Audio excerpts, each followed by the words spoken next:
But anyways, what's up, folks? How's everyone doing? Today I'm joined by Alpha Ranger Gaming. Hey guys. Brendan coming back with another Rockstar of ours. This time he has prepared a whole PowerPoint for you guys. That's So, right. without further ado, I will let him take it from here. Awesome. Yeah, just whenever you're ready, go ahead and bring the PowerPoint up. We can get started. But guys, tonight we're going to talk about rewiring negative thought patterns. This is something that I have personal experience with. I think it's something that all of us have some experience with.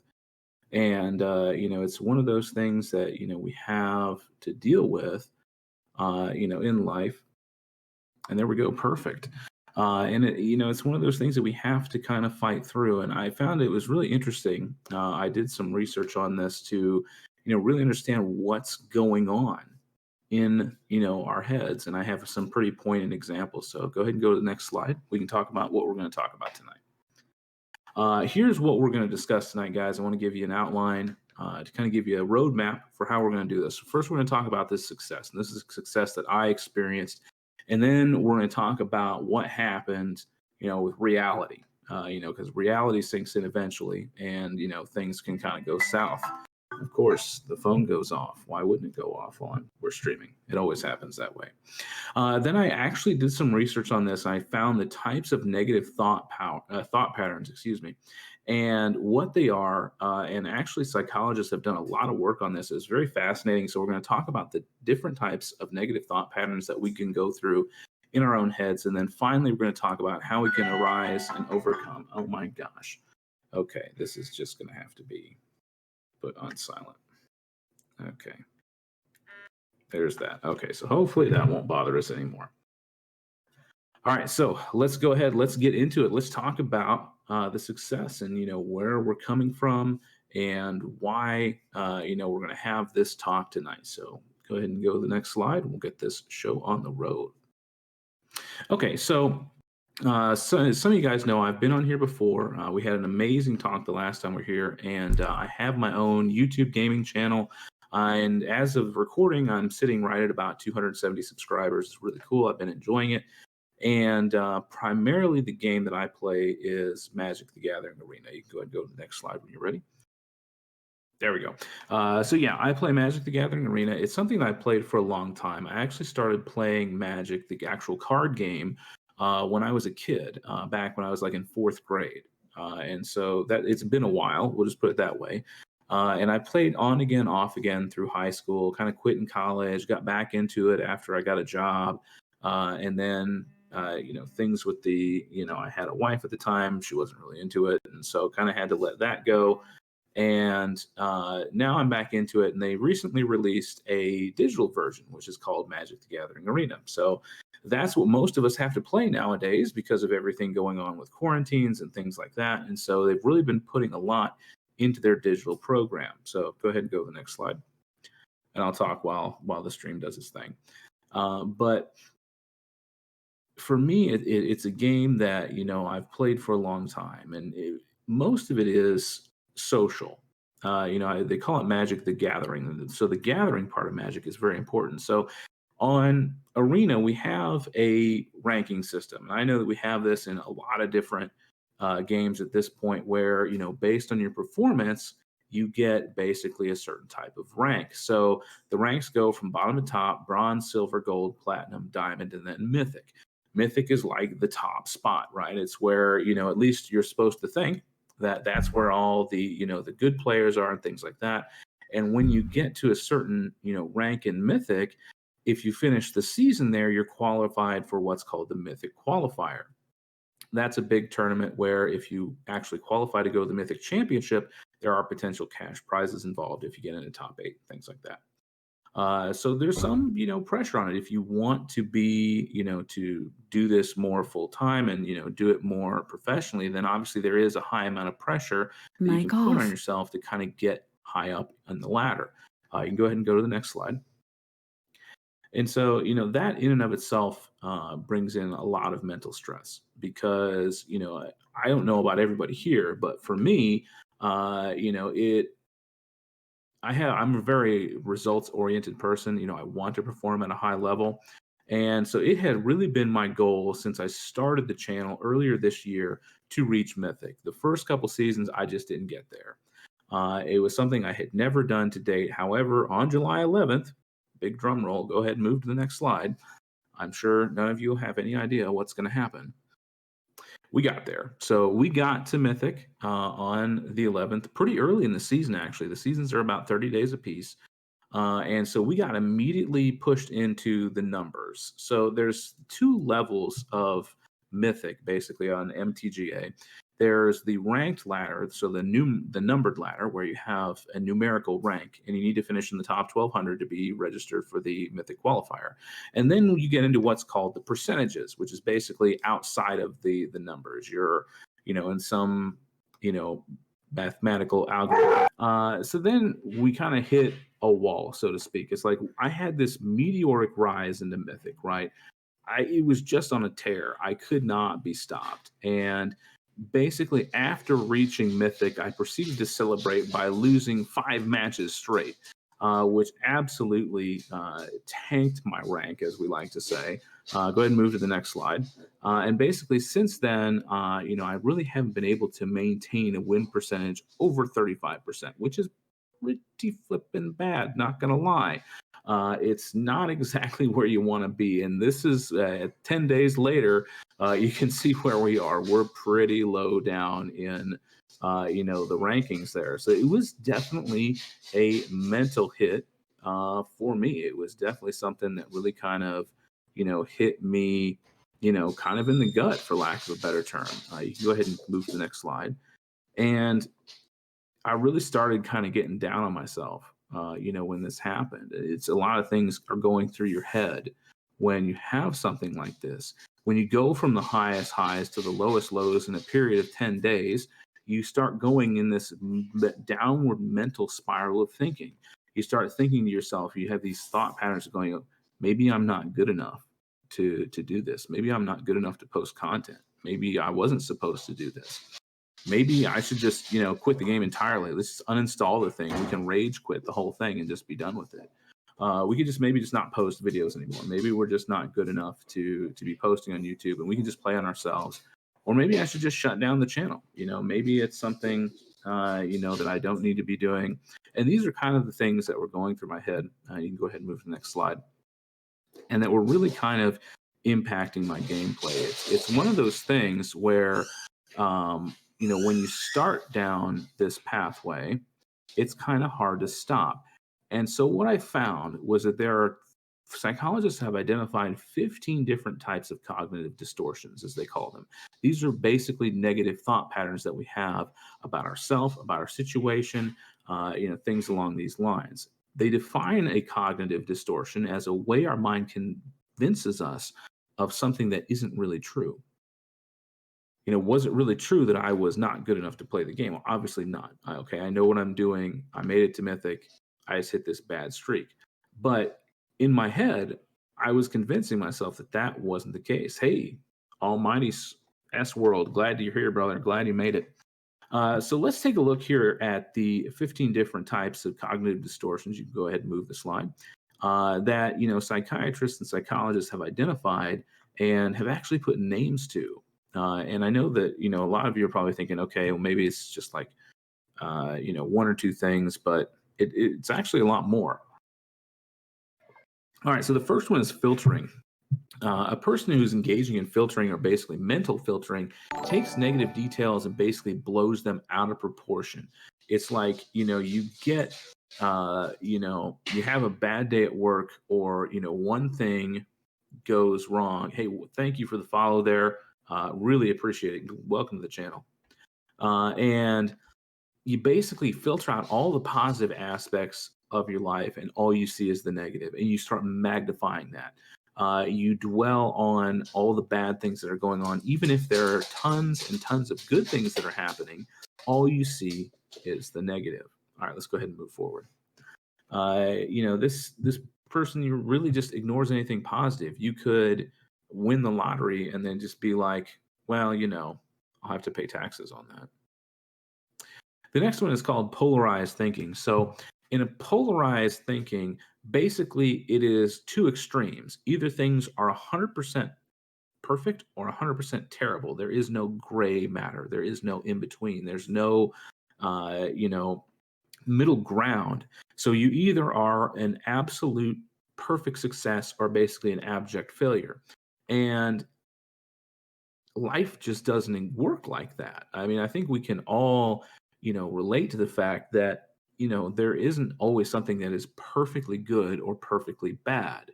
And basically, when they have this black and white, this polarized thinking of how they see things in the world, it takes things to extremes. You can go ahead and move the slide. Uh, it really it limits you as a person, basically, because you can't see middle ground, and there's always middle ground.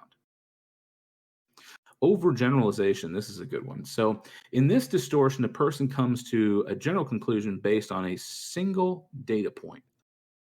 You have one bad test in school, you fail one test, and you're like, okay, that's it. I'm just an F student. If something bad happens just once, they expect it to happen over and over and over again, like a never-ending cycle.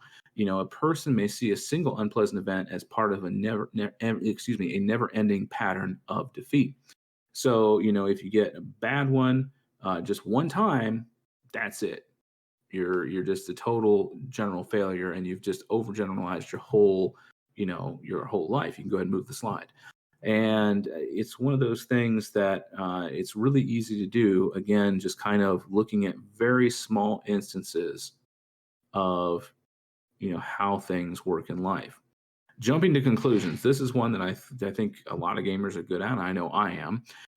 So basically, without people telling you so, a person who jumps to conclusion knows what another person is feeling and thinking, because that's how they would think. And exactly why they act the way they do in a particular situation.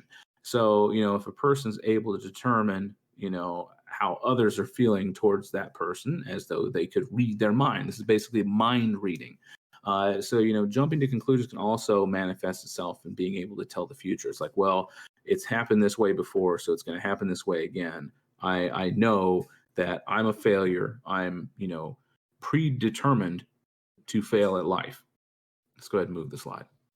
And it isn't necessarily based on one thing. It could be school related, work related, relationship related. You'd be like, well, I had one bad relationship. I guess I'm destined to have bad relationships for the rest of my life. Catastrophizing. So basically, when a person engages in this distortion, they expect disaster to strike no matter what. They only see the potential for disaster, and they think it's going to happen. Basically, another word that's used for it is called magnifying, and it can come out in its opposite behavior, minimizing. But basically, what happens is they hear about a problem and uses a whole bunch of what if questions. You're like, well, you say to somebody, okay, well, the sun's going to come up tomorrow. Well, what if the sun doesn't come up tomorrow? What are we going to do? What if I get struck by lightning tomorrow? They basically imagine the absolute worst things possible for them to happen in their life. Let's go ahead and move forward. All right, personalization. This is a good one too. Basically, this is where a person believes that everything others do or say is in some way directly related to them. Bob opened the door for Sally, but not for me. That means that Bob doesn't like me. Maybe Bob just didn't see that you were there. But basically, they take everything personally. There is no, ground for them thinking that something isn't directed at them. They feel that everyone, is out to get them, and basically they think that everybody, hates them, loves them, and is basically trying to put them down. Go ahead and move forward on the slides. But they basically, compare themselves to other people, but they think that everything that other people say or do is in some way directly related to them. Control fallacies. All right, so this distortion is actually two different but related beliefs about being in complete control of every situation in a person's life. I have to tell you guys, if there's one thing that you can find in gaming, is that we are not in control of every situation. We are not in control of what happens. what the other person is doing, especially if we're playing, PvP type stuff like I know you do, Rocket, with Call of Duty and Siege and things like that.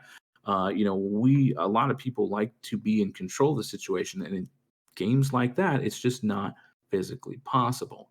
The same goes for Magic, the card game that I play. It's like I want to believe that I can win every game that I go into, but it's absolutely possible that there will be no physical way for me to win that game. But if you have control fallacies, you think, basically that you can control everything. It's one of those things where, the other thing is if we feel externally controlled, we see ourselves as helpless, basically a victim. We have the boss example here. If I can't help it if the quality of work is poor, my boss said I had to work overtime, so my life sucks. Basically, the fallacy of internal control has us assuming responsibility for the pain and happiness of everyone around us. For example, why aren't you happy? Is it because of something I did? Was it my fault? What did I do? Go ahead and move forward on the slides. What was it that I did that you aren't happy? We think that we can control other people's happiness or how they behave, and the simple fact of the matter is we can't. All right, the fallacy of fairness. A person who feels resentful because they know what is fair and what isn't fair, but other people just don't agree with them. They should know better. As our parents tell us when we're growing up, something doesn't go our way, life isn't always fair. I'm sure that we've all heard that before. I know I did. Like, oh, well, Johnny got 3 cookies and I only got 2. Well, life's not fair. Get over it. People who go through life applying basically a ruler against every situation, they're just judging it for its fairness, and they often kind of feel resentful or angry, and sometimes hopeless because of it, because the simple truth is life is not fair. They think that everything should be fair. They think that we should all be, exactly the same, but that's not the case. We're all different. We all have different stories. We have different things that, have happened to us, different circumstances, and, a lot of that is outside of our control. You can go and move the slide. But, people who, have this distortion are typically upset because, well, it's not fair that, he got this and I didn't. Blaming. Yeah, this is a good one. When a person engages in blaming, they hold other people responsible for their emotional pain. So it's like, I feel bad today because of this thing that you did. They don't understand the fact that they're in control of their own emotions, that they're, in control of how they feel, whether they're happy, sad, and they blame others for every problem that they have, even those that are clearly outside of their control, such as, it rained today. Well, I'm upset because, John over there mentioned that it's raining today. All right, the shoulds. This is a good one that has a lot of for people who have had a rough time doing personal transformations or, getting in the gym and being consistent with that. This one is for you. The should statements. I should pick up after myself more. I should be more clean. I should go to the gym more regularly. I should eat better. Basically, they appear as a list of ironclad rules about how every person should behave. People who break the rules make a person following these should statements angry. It's like, well, he should be doing this. He should understand. They also feel guilty when they violate their own rules. Same concept. I should be in better shape. I should go to the gym more frequently. I should eat better. A person may often believe they're trying to motivate themselves with these should statements. And what really happens is it has the opposite effect. Because if they don't reach their standards that they've set for themselves, they mentally punish themselves for this.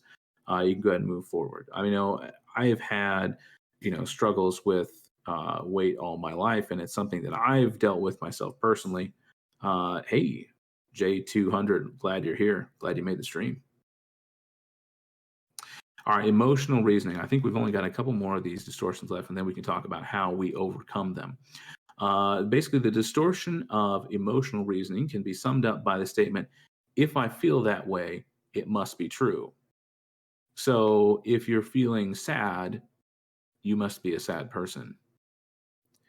If you feel bad at the game, you must be bad at the game. If basically these emotions, can be extremely strong in people who have this, and they overrule our rational thoughts and reasonings. Just because you lose a couple matches doesn't mean you suck at the game. It just means that you lost a couple matches. It's not a big deal. But people who have this, they get into these downward spirals of, well, if I lost this game, I must be terrible at it. Basically, it comes up to the concept of, I feel it, therefore it must be true. All right, the fallacy of change. So in the fallacy of change, a person expects that other people will change to suit them if they just pressure or cajole them enough. I'm sure all of us who've been in, less than nurturing relationships before, have had someone who's tried to change us, have gone through this in one way or another.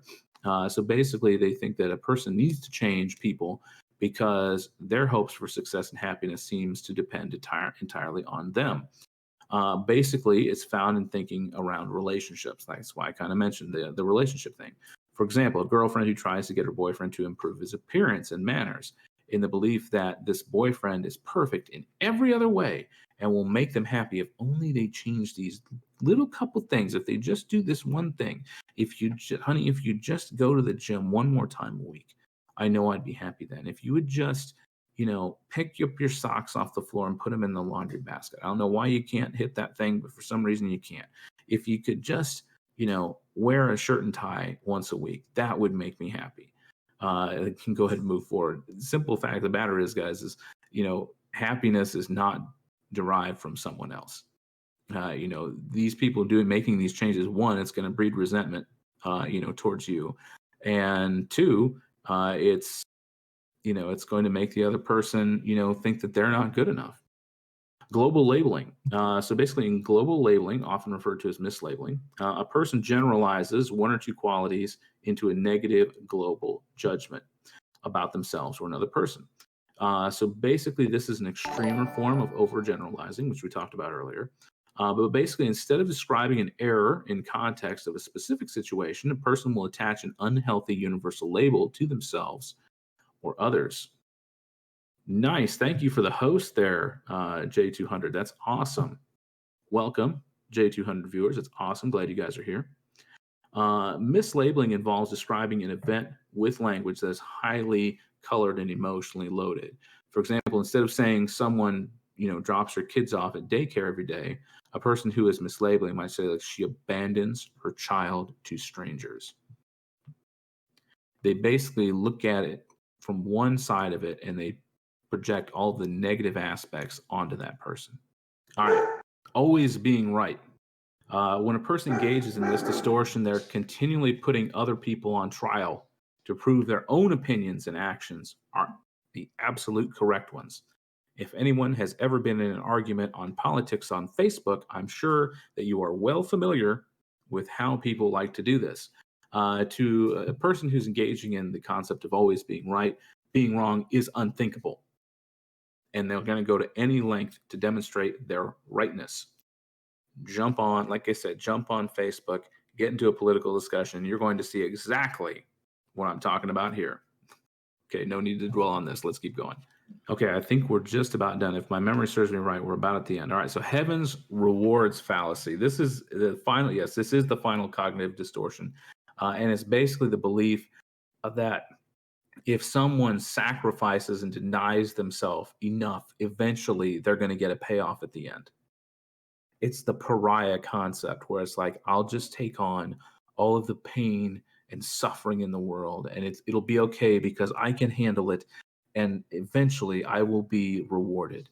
And they go through their entire life waiting for this reward, and basically, more often than not, it never happens.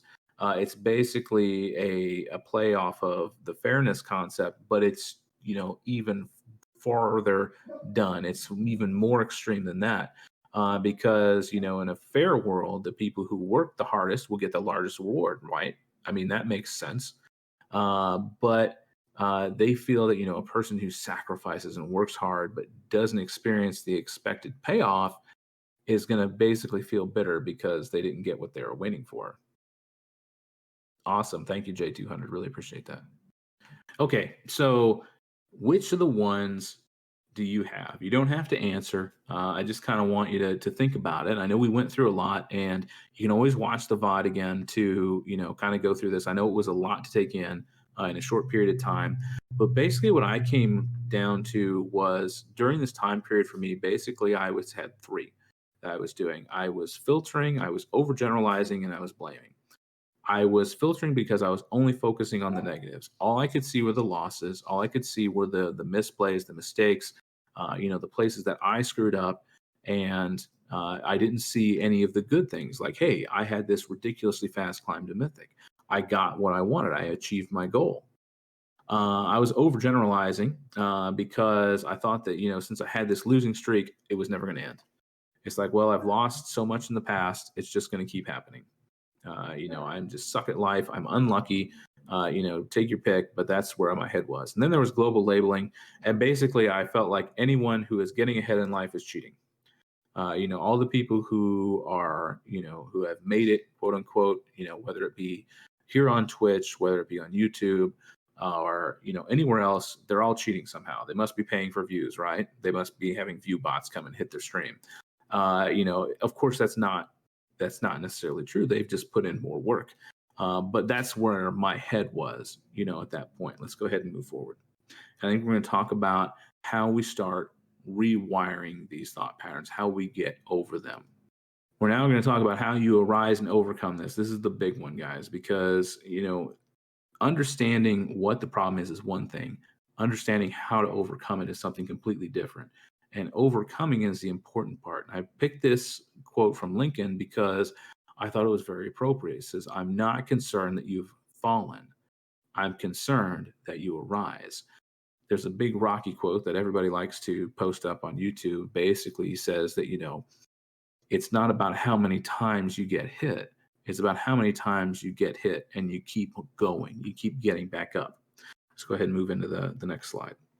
So I wanted to start off with the Vince Lombardi quote. We got some motivational stuff here. So basically, the difference between a successful person and the others is not a lack of strength, not a lack of knowledge, but rather a lack of will.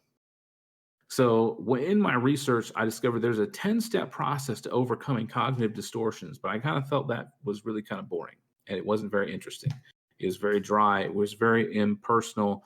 And it was really just kind of like, okay, we just sat through 15 cognitive distortions. We don't need to sit through a 10-step program. There are plenty of other 10-step programs out there if you need them. But that's not what this is about. So here's what I did. Here's what did it for me. So there were a couple of thought patterns that I had that I started adopting that, really kind of helped me get past this negative thinking about myself, about, my rank on my game, and about, kind of life in general, because I had a lot of negative thinking about life. I mentioned the fact that I felt that all the people who made it were just cheating and things like that, or they're just, they're lucky and I'm unlucky. But this quote here from Dale Carnegie was really helpful for me. It says, "Most of the important things in the world have been accomplished by people who have kept on trying when there seemed to be no hope at all." Basically, the don't quit mentality. I had this thought, it started thinking, it's like, okay, first off, you can't have a comeback if you don't first have a setback. If you're winning the entire game and you just win, then there's no comeback potential, right? So there's no, hero's journey. There's nothing that you can say like, yeah, I overcame that. And some of the greatest sports legends have had huge setbacks in their careers or in particular games. And I got some here for you. Rocket, I know you're going to like at least one of these. Okay, so the Chicago Cubs, I'm sure if you're a baseball fan, you're well aware that the Chicago Cubs had the longest streak of not winning a championship in history. So in 2016, in the World Series, it was the Cubs versus the Indians. The Cubs hadn't won in 108 years, and it was 68 years for the Indians. So they had huge fan bases for both of them. I think that There are probably a lot of people. If you go into Chicago, there are two types of people in Chicago. There's Cubs fans and then there's Sox fans. And it's one of those things you kind of have to ask, like, so you like the Cubs or the Sox? And then they'll judge you based on that. I don't live in Chicago, but I had a friend who used to, and he told me that's fairly true. It really looked like Cleveland was going to pull it off, right? So they got up to a 3-1 series lead after game 4 in a best of 7. That's pretty hard to come back from. But, the Cubs took it to the distance and they pulled it off in game 7, winning game 7 and breaking their 108-year losing streak, in the 10th inning. So they had to go 10 innings to win, basically in overtime, 8-7. It would not be as an epic of a win as if they had won, every couple years. It would not mean as much. You wouldn't see this, this euphoria on their faces because they finally did it over a century of waiting. Let's keep going. Okay, this one hits close to home because I'm from Indiana. I'm definitely a Reggie Miller fan. So this is 8 points in 9 seconds, known as one of the greatest moments in NBA playoff history. The Pacers were down 6 points with 18.7 seconds left in the game against, who was it? Oh, yes, the dreaded New York Knicks. That was a huge rivalry back in the day. The Pacers and the Knicks, massive, massive rivalry back then. I remember it back in the 90s, back when the Pacers were good. And Reggie Miller pulled off a comeback that, hasn't been repeated, if I'm not mistaken, and scored 8 points in 9 seconds. How it worked. And basically, they pulled the game off. So that was quite a comeback, something that will live in history. And I'm pretty sure if you go to the next slide, Rocket, this is the one that you're going to like and that I'm going to hate. Yep, this is it. So, guys, if you don't know, I'm a huge Detroit Red Wings fan. So this one is particularly painful to me, especially because it was the Leafs. So back in 42, in the Cup Finals, it saw the Leafs facing their arch rivals, still probably to this day, the Detroit Red Wings. And basically the Wings swept the first 3 games. Looked like they were going to pull off the clean sweep, being up 2-0 in the 4th game. The Leafs came back and basically pulled off the 4-3 win to win the Cup. Pretty much they broke Detroit's spirits and they just took it apart, and is one of the better comebacks in hockey history. You're welcome, Rocket. This one also personally painful for me because I'm, again, an Indianapolis Colts fan, and we hate the New England Patriots here, especially Tom Brady. So basically in Super Bowl 51, if my Roman numerals are correct, they had one of the greatest comebacks in NFL history, pulling back from a 25-point deficit at halftime and pulled it off in overtime against the Atlanta Falcons. Why the Falcons couldn't close out the game is beyond me, but they couldn't. Tom Brady basically cemented his place as probably one of the greatest quarterbacks of all time, even if he cheated some of those times. It was an excellent comeback and probably one of the greatest comebacks in football history. That couldn't have happened if the Patriots had just won, had been winning the entire game and they finished the game up like 20 points. No one would have cared. What do we come from this? What do we derive from this? None of these monumental comebacks could have ever happened unless a setback occurred. You can't have a comeback without that setback. You can't write yourself into the history books for being one of these people who overcame adversity if you've never faced adversity before. So therefore, the path to greatness is paved with the stones of setbacks, mistakes, and missteps.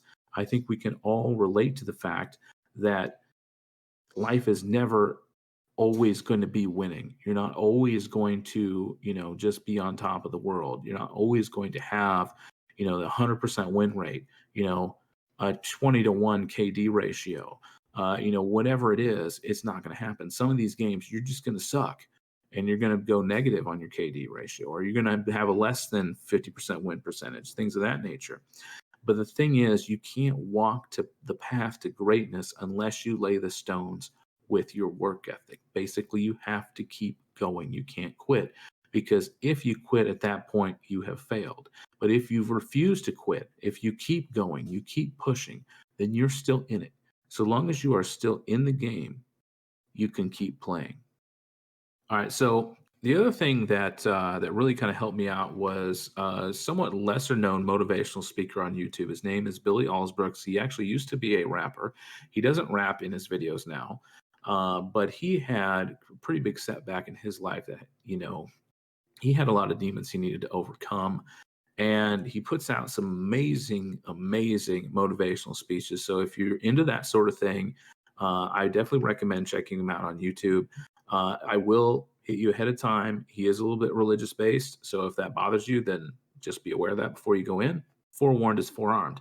I've taken out the religious parts here because on the next slide, I want to go ahead and read through this because this was one of the speeches that he gave in one of his videos that really hit home to me. Now, I don't think I'm going to be able to, replicate it as well as he could, but I will do my best to do him justice here.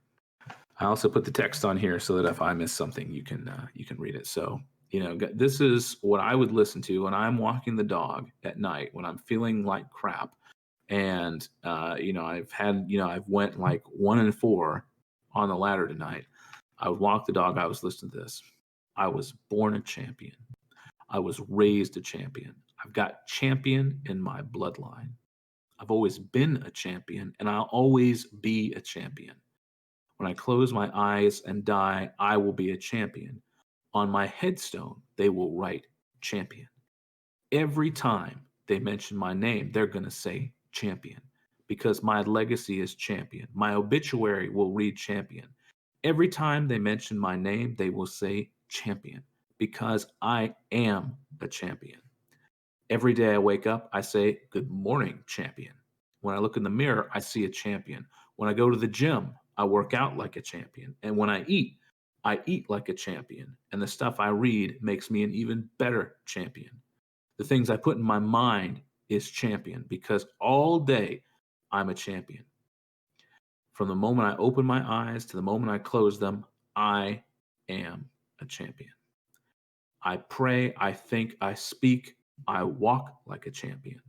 And no loss, no setback, no mistake is ever going to change that. I'm a conqueror, born to succeed, anointed to prosper, blessed and unstoppable. And I will arise out of the ashes because I am, always have been, and always will be a champion. Failure is not an option. I refuse to concede because I'm a champion when I bleed. My blood is champion, and anything that stands in my way, I will go through it, over it, or around it because I am a champion and nothing can stop me. So just one final thought, guys, I want to talk about. You can go ahead and go to the next slide. I know there's been a lot that we've talked about tonight. There's, a lot of it's kind of heavy. Obviously, these things that we have going in our minds that, bring us down, that don't let us perform. I want you to think about the fact that your victory could be somebody else's inspiration. Your comeback could help somebody think that, hey, maybe I can do it. If Rocket can do it, I can do it. Yeah, I saw Alpha Ranger do that one time. Maybe I can pull that off too. We never know how far the echoes of what we do are going to affect someone in the future. I'm not talking like butterfly effect or stuff or anything like that. It's not like a butterfly flaps its wings in Hong Kong and sets off a hurricane. It's not that type of thing. But if we keep going, if we don't stop, if we take our hits and we just keep going forward, then eventually we will prevail. Remember the Carnegie quote from earlier. It says, some of the greatest things that have been achieved in life have been done by the people who kept on trying when there seemed to be no hope at all. You could be that person who gives somebody else hope in the future. So no matter what you're going through, I know it's hard. I know it sucks sometimes. Whatever you do, don't give up. If you want to accomplish something, if you have a dream that you're trying to achieve and you're having trouble, if you keep being hit by setbacks over and over and over again, don't quit. Keep going. because it's going to make that goal that much better when you get there. So I guess I got one last question for you guys. What are you striving for? What do you want to accomplish? What is your goal? What is your purpose? These aren't questions I expect you to answer right now. They're big, deep, heavy questions that sometimes it takes you some time to think about it, some time to figure it out. But try and think about it sometimes. Just kind of sit there and think about, okay, what am I going for? What's my end goal? What do I want to accomplish? Am I doing this because I enjoy it? Am I doing this because I think I have to do it? Is that something that I want to do? They're questions you need to answer. But, whatever you're striving for, you can go ahead and move to the next slide. Whatever you're striving for, figure out what it is and make it happen. Go out there and get it, guys. Don't give up. Keep fighting, and you'll get there eventually. So, yeah, guys, that was it. I want to thank Rocket for hosting me tonight. Thank everybody who's watching and whoever watches the VOD. I hope that it shed some light on how we sometimes self-sabotage with the way we're thinking. I think that, the way that we sometimes think can really, either handicap us or help us in, what we're trying to accomplish in life. And so I hope that, when you start going into those dark places, when you start going down the rabbit hole, as I like to call it, I hope that you can bring yourself out of it eventually and understand that, if you just don't quit, if you don't give up, you can get there. Thanks, everybody, for watching. I really appreciate it. And Rocket, thank you for having me on. It was an honor and a blessing, as always. It was my pleasure to have you on. I'm more than happy to have anyone really on. I have multiple of these planned with a few other people. Hopefully my cameras work by then. Right. But just recapping what Alpha said, folks, is honestly just, if you want to achieve something in life, just go for it. No matter what anyone says, no matter what people tell you, just take those and just use those as your boosters. I was told multiple times I would not make it through high school and not even graduate with honors, all because I did not graduate grade 8 with honors. But I took all of what those people said to me and I used those. I finished grade 9 on honor roll, 10 on honor roll, 11 with honor roll, and I was the first one in my family to graduate with honors from high school.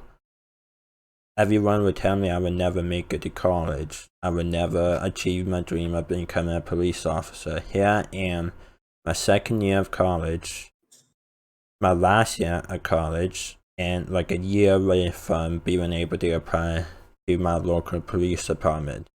Meanwhile, all those other people who were telling me you would never make it, you would never do what you want to, you send your goals too far ahead of you, are working at a fast food joint, making minimum wage, probably won't be going anywhere with their life. And that does me in college. Do something with my life and working towards what I want to do life. All because I took everything they said to me and used those as my boosters to get me to where I want to be. Yeah, sometimes, the most powerful thing is somebody telling you can't do it. It's like, yeah, tell me I can't do it, and then watch me. Like, I went over this in my last talk show with Alpha, which you can also find on my YouTube channel, but like, I've been a victim of, I don't like calling myself really a victim. I prefer myself as, how can I put that? More like, a survivor of everything. A survivor of bullying, of everything you could think of. I'm a survivor of attempting suicide before. My last suicide attempt was a year ago. And not a lot of people open up at that, but I'm the kind of person who wants to get my sword out to prove to people that just go get what you want to do. The thing that pisses me off the most is people set the goals for themselves, and then a week after setting those goals, they give up. Just drop that, give up. That's what pisses me off the most, because it's almost like they have nothing they want to really achieve left. I don't know what to prove on. Yeah, I think the worst thing that you can do is, waste your gift, whatever that is. A lot of us, we have hopes and dreams when we're a kid, and then we kind of get away from those. And I think that's probably the biggest disservice you can do. If you have a gift in something, you need to go for it. You need to see what you can do with that, because that could be your purpose. That could be what you're here to do. Yeah, and honestly, the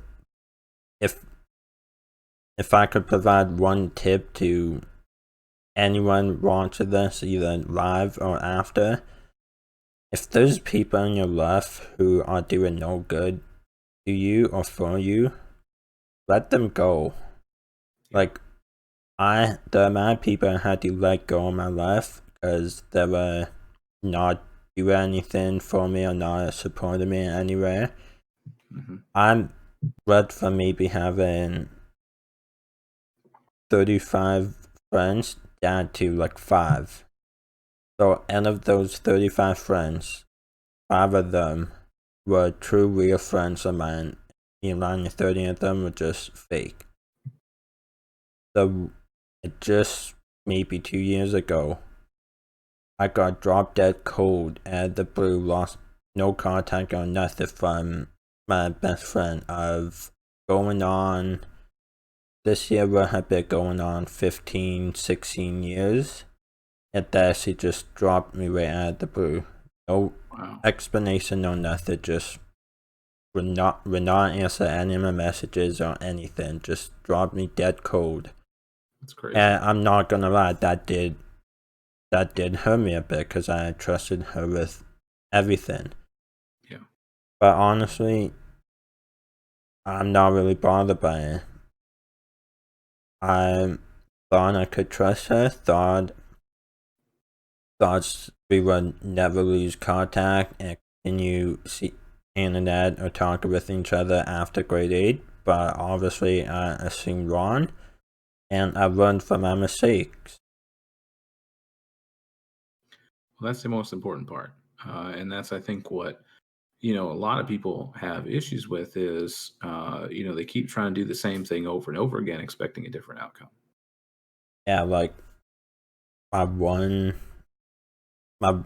this one girl I went to actually with, just last year I actually had to drop our friendship with her. And honestly, it did not, if anything, it made me feel better about myself, because I was going through rough thought and life after about this. I was going through a rough time in my life where I was about to lose a family member, and she took it too far, and I'll admit I did lose my cool on her, and basically yelled at her at the middle of my campus hallway.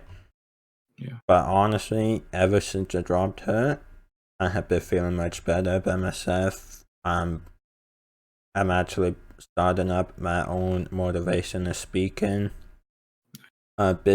business tab, which hopefully soon I will be able to release more details about. I'm gonna probably start posting weekly TED Talks type videos on my YouTube channel, as well as do one live stream a week of a talk show tab, whether it's just myself or whether I have someone else. But honestly, folks, the best advice I can give you guys from this segment of the stream is just never give up. No matter what people say to you, take those, use them as your basically your jetpack to get to where you want to go. If you have people that you can't trust with your life or trust to support you at the long haul, or people that you just get the weird feeling in your gut that all them are true friends, if you have that feeling, chances are they are not your true friends. Oh yeah. And you should not have to worry about having that feeling every single day from the minute you wake up to the minute you go to night. My biggest mistake was when I had that feeling, I did not worry about it. I said, oh, it's just a phase, I will get over it. But no, I never got over it. I went through 4 years of high school with that gut feeling, constantly worrying about what people think of me. I would go home every night after school and text my girlfriend, what's your honest opinion about me? Do you hate me? Like, what are we? And every day she'll say the same thing. That I forget exactly what she said, but every day she would say the exact same thing. And I was something along the lines of, get over it, take your time getting over it, but I will be here. And honestly, this month in exactly 39 19 days would be 3 years I'm being with her. Wow. And honestly, awesome. She has changed me both mentally and physically. I'm getting out the house a lot more. Because of that feeling, I was constantly in front of my computer screen or in front of my TV when I had my PlayStation. Or from the time I got home from school to the time I went to bed. Or even on weekends, I would stay up till like 2, 3 a.m. constantly on my computer or on my PlayStation because I had nothing else to do. I did not have anyone to hang out with. All because I suffer from disabilities. Like, I admit, I suffer from disabilities. I'm not afraid to own up to that. But don't let that affect who I am, how I'm treated. The minute I get treated differently, that I say alpha, I speak up. Say, this is not how I want to be treated. I don't want to be treated differently than alpha. I even told my mom and my aunt and my sisters not too long ago, I don't want to be treated differently because I have disabilities. I want to be treated the same as everyone else. My disabilities should not identify who I am, how I'm treated, or what kind of treatment I get. Absolutely. Like, all my disabilities, you can't even really tell I have, aside from a speech impediment. Honestly, I've learned to deal with it. I've been through those times. I've been close to ending it all. And I met a lot of great people through my travels in life. Like, after you know him, like Chad, he was the CEO or owner of Liminal Collective when that was around. Nor the RP when that was around. And because of him, I'm at where I'm at today. If I never had him be so hard on me, I probably would not be sitting here today. I probably would be gone by now. And that's just a full-on truth. But because of him, I never gave up on what I wanted to do. Like, every now and then I have to take a break from streaming. Like, I had to narrow down my streaming from every day to 2 to 3 times a week. And that's just because I get too overwhelmed with worrying about having to stream every day at this time. Yeah. Whereas now it's whenever I feel like it for 2 to 3 times, whenever I'm free. And honestly, that has helped me in the long run. It may not help my views or anything like that, but honestly, as long as I'm enjoying myself, not having to worry about anything, then so be it. I could care less about my views. As long as I'm enjoying it and I have people supporting me along the way, like Chad and people like that, then so be it. That's just who I am. I'm someone that does not really give up as easily as your normal human being, and like someone who sets a goal for themselves that they just give up in like a week of having it. Yeah.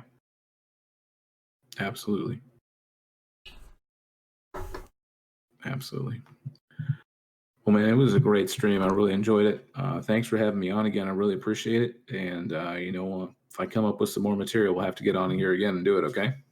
100%, yeah. Yeah, I'm gonna end up probably ending off this stream and then fixing my camera and then probably going live for an hour or two with some more zone. Nice. Well, go get them. So I want to thank Alpha for being here tonight, and Of course.